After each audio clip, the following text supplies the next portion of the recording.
I moved here in 2008. I was U.S. ambassador in Paraguay, and I was also ambassador in Cuba, and I used to come back here all the time. So I knew Coral Gables, and when I retired, I had to find some place in the world to go, and I remembered Coral Gables, how beautiful it was, and the fact that it had a university, and that it multicultural, and the beauty of the place. And I said, well, I got to pick some place. Let me pick some place like Coral Gables where I'll feel at home. And I was here for about a year, and a neighbor, George Volsky, came to see me. He said, we need somebody to run for mayor. And I said, I don't know anything about municipal government. And he said, well, you run huge embassies. And I said, well, nobody knows me here. He said, yeah, they do. He said, they know you're from Cuba.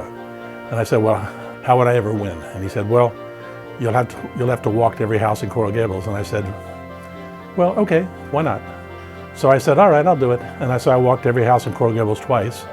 And to my surprise, I guess everybody else's, I won.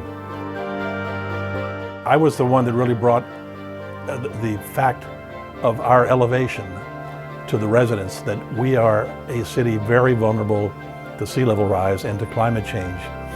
You know, how do we cope with what's coming? We can't put our heads in the sand and say, oh, it's not going to happen. We can't say, oh, leave it to our grandkids, which is irresponsible. We need to be thinking, what are we going to do as this happens? How are we going to protect our critical infrastructure?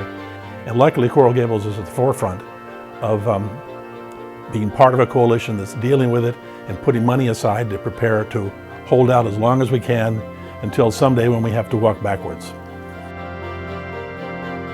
I could have gone anywhere in the world, since I lived all over the world.